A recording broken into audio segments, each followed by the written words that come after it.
Hey everyone, this is Patrick, and it is time for my first ever office hours. I made a community post asking for some questions, and if there were enough questions, if there were enough interest in my answers, I was going to make a video or two.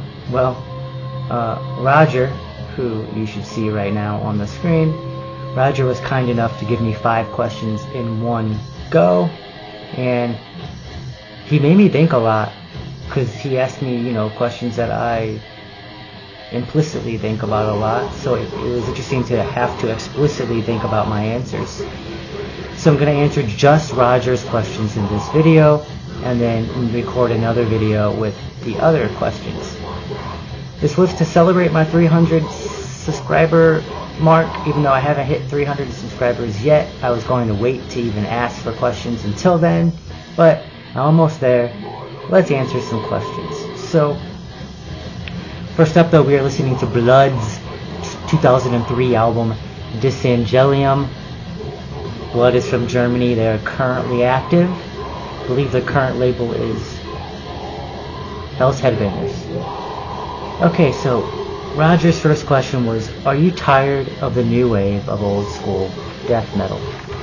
And I love this question because it allows me to give sort of an autobiographical answer. I guess all of these do technically, right? These are my answers and my history with music listening. But yeah, so I made a video, I think it was this year, way early this year, maybe late in 2022, that discussed my introduction to death metal. And I didn't get introduced to death metal until 2007, 2008.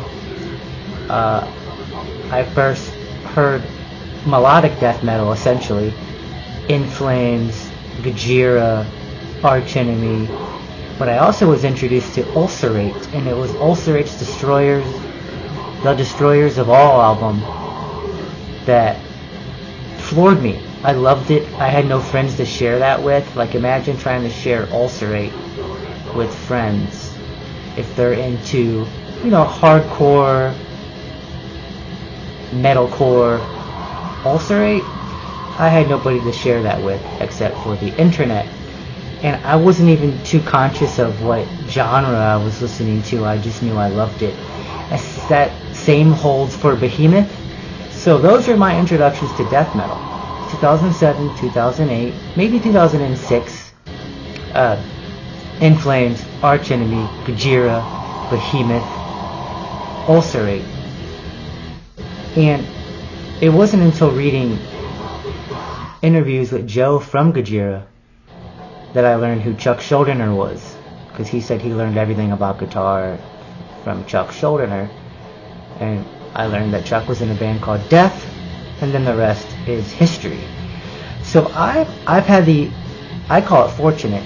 I was fortunate to basically at the same time discover new death metal and old death metal. So that wasn't that long ago, and I didn't really start delving into the modern scene until 2020. So am I tired of the new wave of old school death metal? Absolutely not. I feel like I am lucky to be living through this current crop of bands, different scenes around the world. And that actually transitions into the second question that Roger asked, which was, what era do you prefer, the OG 90s or the new one? And I thought a lot about this, and I was trying to think of basically different geographical scenes, and if I thought the current crop of bands, let's say Denmark, was better than the bands that I knew from the 90s from that same scene. I was thinking of Denmark, Finland, the US, of course, and I gotta say, I gotta be honest with my answer. The new, I've always been into new music. I've never been nostalgic.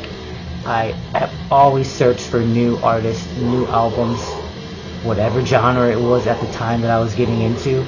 So I'm gonna just have to go with, I prefer this new wave of old school death metal production is better, and we're fortunate to be living with bands like Blood, Incantation, Cannibal Corpse, Deicide, Immolation, Suffocation, that are from the old school, Autopsy, still making records now. So I don't get to choose. I don't have to choose, right? It's a cornucopia of talent and releases right now. Afterbirth, right? That's a progressive, brutal death metal band, but they were from the 90s, but didn't really start putting out albums until recently in 2017. Bands like Horrendous and Tumult sort of picking up where Cruciamentum, maybe you would say, started. Funebrarum started in the 2010s. Wundergang, and sort of just with the benefit of all the history of death metal at their fingertips and their ears, being able to craft something new, fresh, with great production, still with nods and tips of the hat to the old school scene. I love current death metal. That is my favorite era of death metal. Now, I could get more nuanced and talk about 5-year periods or 10-year periods. I'm going to just say currently right now, 2010 onwards, or let's say bands that have put out their full lengths no earlier than 2010.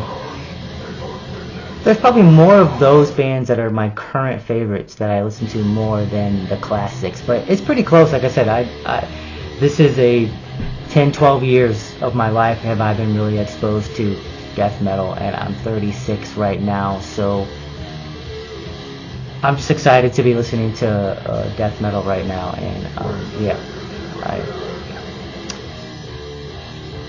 the third question that Roger asked was, do I hope that the amount of releases slow down? So I am a big fan of slow culture. I'm a big fan of the internet for that reason. We can go through releases as slowly or as quickly as we want. So it doesn't matter to me that there's tons of releases every week. If you follow K-Man Riffs on Twitter, a slow week of releases is like 35 every week, and then a sort of a large number of releases in a given week can go as high as 80. I always prefer there to be, I guess, maybe slightly fewer releases, because it just helps us catch up, and for those who want to listen to as much as possible. Yeah, maybe I would prefer there to be fewer releases, but because of the internet, because of us archiving this music in whatever way we're doing it, time can be paused, and you can slow it down yourself. And that's my feelings towards that question number 3, the third question there. The next question from Roger was, how do you see bands like Cannibal Corpse Obituary, Incantation, etc. doing what they have been doing? Am I tired of it? Am I still a fan? So my answers from the previous questions are going to probably suggest what my answer is here. I recently saw Immolation live. I want to see Cannibal Corpse live. I want to see Incantation live. I'm not interested in seeing Obituary live. But, yeah, so I'm still a fan of the old school greats. One of my favorite Cannibal Corpse albums actually is Violence Unimagined, because of the benefit of production. The production has been hit or miss throughout their history. I think they nailed it on their last release. I don't like the 2023 album is a bit compressed for me, but heavy death metal sounding more dense and heavier because of production choices is always great to hear. Immolation has never sounded better on their newest album. To me, is their best sounding album. So keep going, keep the torch alive, yeah, I just like this mixture of old greats, new bands trying to become great, existing at the same time. It's kind of a sweet spot, because 10 years from now, all those bands you named and I named, they probably won't be playing still. So right now was that sweet spot to still catch them all live. So I hope to catch Incantation next year, Immolation again, hopefully Cannibal Corpse, hopefully deicide. So yeah, keep coming, keep putting on music, keep playing live. It's amazing. Finally, do I think that fans appreciate them as much as they deserve? Again, I think because of the internet, because we can go as slow as possible, we can go as fast as possible. We're checking out podcasts, Instagram, Twitter, YouTube. Some of us still like to read print, but new bands are wearing shirts representing older bands, so hopefully newer fans get to check out the older greats while they're checking out new bands that they like. So, it's probably newer fans are not going to appreciate the older bands as much as maybe some people would like them to, but that's the reality of nature. That's the reality of just sort of generations and exposure, and you only know what you know. You're only as curious as you are as well. But I think if you're going to become a lifetime metalhead, you'll probably have a moment in your life, a chapter in your life, where you do dig into the greats and you will carry them forward, and then you can teach future generations about the greats and so forth. So those are my answers, Roger. I appreciate you asking those questions. It was really kind of you. I'll be back doing a Q&A on office hours again, as long as there is interest and as long as there are questions to answer. So, if that was fun. Talk to you all in the comment section. See you all very soon in video form, and remember to stay heavy.